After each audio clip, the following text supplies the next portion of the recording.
Hi hello brother, ఎలా ఉన్నారు అందరూ? కువైట్‌లో ఎవరైతే బయట వర్క్ అయితే చేస్తూ ఉంటారో అటువంటి వారు వచ్చేసి నేను చెప్పేటటువంటి కొన్ని ఏరియాస్‌లలో కాస్త జాగ్రత్తగా అయితే ఉండండి. రీసెంట్‌గా కువైట్‌కి సంబంధించినటువంటి పోలీస్ శాఖ వారు వచ్చేసి కొన్ని ప్రాంతాలలో చెక్ అయితే చేయాలని చెప్పేసి నిర్ణయం అయితే తీసుకున్నారు. అయితే ఈ పోలీస్ వాళ్ళు చెక్ చేయడానికి మెయిన్ కారణం ఏంటంటే గత కొన్ని సంవత్సరాలుగా మనం కువైట్‌లో చూసుకున్నట్లయితే ఎక్కువగా భార్యాభర్తలమంటూ చెప్పేసి అపార్ట్మెంట్స్‌లలో అదేవిధంగా కొన్ని విల్లాస్‌లలో రూమ్స్ అయితే రెంట్‌కి తీసుకొని సహజీవనం అయితే చేస్తూ ఉన్నారు. ఇలా సహజీవనం చేస్తున్నటువంటి వారి కారణంగా వచ్చేసి కొన్ని వేల కుటుంబాలైతే బలి అవుతూ ఉన్నాయి. అదేవిధంగా కువైట్‌కి కూడా చెడ్డ పేరు వస్తున్నదని చెప్పేసి ఇక మీదట అలా సహజీవనం చేస్తున్నటువంటి వారిని ఇండియాకైతే పంపించాలి. అదేవిధంగా మసిరి కావచ్చు, బయట అన్ని దేశాలకు సంబంధించినటువంటి వారిని బ్యాన్ చేయాలని చెప్పేసి ఈ చెకింగ్స్ అయితే చేస్తూ ఉన్నారు. దాదాపుగా 40,000 కుటుంబాలు ఉన్నాయంట బ్రో. ఒకటి కాదు, 2 కాదు.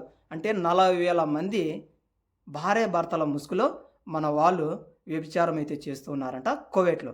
అటువంటి వారినే ఇప్పుడు ఇండియాకైతే పంపించాలని చెప్పేసి కువైట్‌కి సంబంధించినటువంటి పోలీస్ డిపార్ట్మెంట్ వాళ్ళు నిర్ణయం అయితే తీసుకున్నారు. అయితే ఈ చెకింగ్స్ ఎక్కడెక్కడ జరగబోతున్నాయంటే ముఖ్యంగా ఫర్వానియా, ఖైతాన్, హవేలీ, అదేవిధంగా మురగా వంటి ప్రాంతాల్లో మెయిన్‌గా ఎక్కడెక్కడైతే హజనవీస్ నివసిస్తూ ఉంటారో అటువంటి చోట వచ్చేసి ఇకపై చెకింగ్స్ అయితే చేస్తారట. ఇక కువైట్‌కి బయట వీసా మీద వచ్చేటటువంటి వారు ముఖ్యంగా ఆడవారైతే కాస్త జాగ్రత్తగా ఉండండి. మగవారు కూడా. రీసెంట్‌గా కువైట్ పోలీసులు వచ్చేసి ఒక ముగ్గురినైతే అరెస్ట్ అయితే చేశారు. మరి ఈ ముగ్గురు కూడా ఎవరు అంటే కువైట్‌కి సంబంధించిన కువైటీ, అదేవిధంగా పాకిస్తాన్‌కి సంబంధించినటువంటి ఒక వ్యక్తి, మరొకరు మనవాడే. ఈ ముగ్గురు చేసినటువంటి ఘనకార్యం ఏంటంటే ఒక కంపెనీని అయితే స్టార్ట్ అయితే చేశారు. అది కూడా ఒక ఫేక్ కంపెనీ.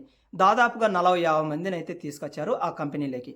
అలా కొద్ది రోజులు గడిచిన తర్వాత ఇక మా కంపెనీలో వర్క్ అయితే లేదు, మీరు బయటికి వెళ్ళిపోండి అని చెప్పేసి వాళ్ళకి తనాజులైతే ఇచ్చేశారు. మరి వీళ్ళను అరెస్ట్ చేయడానికి మెయిన్ కారణం ఏంటంటే ఇలా కంపెనీలలోకి తీసుకొని రావడం, కొద్ది రోజుల తర్వాత వీళ్ళకి పని లేదు అని చెప్పేసి వాళ్ళకి తనాజులు ఇవ్వడం కోసం అని చెప్పేసి ఒక్కొక్కరి దగ్గర దాదాపుగా 500 దినార్లు కలెక్ట్ చేసుకొని వాళ్ళకి బయటకైతే పంపిస్తూ ఇటువంటి బిజినెస్ అయితే చేస్తూ వస్తున్నారంట గత కొన్ని నెలలుగా.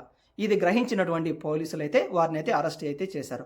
అంతేకాకుండా ఇలా తీసుకొచ్చినటువంటి కొంతమంది ఆడవారిని వ్యభిచార గృహాలలోకి బదిలీ కూడా చేస్తున్నారంట. అంటే వ్యభిచార గృహాలు అంటే బలవంతంగా వారి చేత 5 దినాలకి 10 దినాలకు కూడా వ్యభిచారం అయితే చేయిస్తూ ఉన్నారని చెప్పేసి వారి మీద ఒక అభియోగం కూడా ఉంది. కాబట్టి ఇక మీద బయట వీసా మీద వచ్చేటప్పుడు కేవలం మీ ఫ్యామిలీ మెంబర్స్ తీస్తే మాత్రమే వెళ్ళండి తప్ప బయట కంపెనీలను నమ్ముకొని అయితే మగవారు కానీ ఆడవారు కానీ వెళ్ళొద్దు. అంతేకాకుండా రీసెంట్గా కొన్ని సోషల్ మీడియాలో అదేవిధంగా కామెంట్స్ అయితే చేస్తూ ఉన్నారు, గల్ఫ్ కంట్రీస్లలో వచ్చేటటువంటి ఆడవారు వ్యభిచారం చేస్తారా అని చెప్పేసి.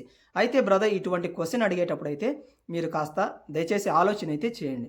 కేవలం కువైట్కి అదేవిధంగా గల్ఫ్కి వచ్చినటువంటి ఆడవారు మాత్రమే వ్యభిచారం చేస్తున్నారంటే మన భారతదేశంలో చూసుకున్నట్లయితే గత కొన్ని సంవత్సరాలుగా భర్త ఉండంగానే మరి వ్యభిచారం చేస్తూ చిన్నపిల్లల్ని ప్రాణం తీసిన వాళ్ళు లేరా? అదేవిధంగా భార్య యొక్క ప్రాణాలు తీసిన వారు లేరా? అంటే ఇక్కడ వ్యభిచారం అన్నది కేవలం గల్ఫ్ కంట్రీస్లలో ఉన్నటువంటి ఆడబిడ్డలే కాదు, మన భారతదేశంలోనూ జరుగుతున్నాయి. ప్రపంచవ్యాప్తంగా ఎక్కడ వెళ్ళినా కూడా మీకు వ్యభిచారం చేసేటటువంటి ఆడవారు మగవారు కూడా కనిపిస్తారు. కాబట్టి పర్టికులర్గా ఇక్కడ మన గల్ఫ్లో ఉన్నటువంటి ఆడవారిని టార్గెట్ చేయడం అనేది ఒక అసభ్యకరమైనటువంటి చర్య. కాబట్టి ఇటువంటి కామెంట్స్ అయితే చేయకండి. అదేవిధంగా ఇటువంటి వీడియోలు చేసేటటువంటి వారిని కూడా కాస్త ప్రోత్సహించకండి. ఎందుకంటే ఇక్కడ ఒక గల్ఫ్ కంట్రీకి వచ్చిందంటే అఫ్కోర్స్ వ్యభిచారం చేయడం అన్నది తప్పు అయ్యుండొచ్చు, కానీ మరి ఆమె ఎటువంటి సిచ్యువేషన్లో ఇక్కడికి వచ్చిందో మనకైతే తెలియదు కదా. కొంతమందిని చూసినట్లయితే కొంతమంది తాగబోతూ ఎదవలు ఎవరైతే ఉంటారో తాగడం కోసం అని చెప్పేసి, అదేవిధంగా వాళ్ళను ఎంజాయ్మెంట్ కోసం అని చెప్పేసి ఆడవారిని ఎంతమందిని అయితే పంపించడం లేదు. అదేవిధంగా చూసుకున్నట్లయితే 50-60 ఏళ్ళు నిండినటువంటి ఒక పెద్దావిడిని కూడా గల్ఫ్ కంట్రీస్కి పంపించినటువంటి మురుకులు కూడా ఉన్నారు, కొడుకులు. కాబట్టి ఇక్కడ తప్పు అన్నది ప్రతి ఒక్క చోట కూడా జరుగుతూ ఉంటుంది. కాబట్టి పర్టికులర్గా గల్ఫ్లో ఉన్నటువంటి వారిని టార్గెట్ అయితే చేయకండి. Have a nice day and bye bye.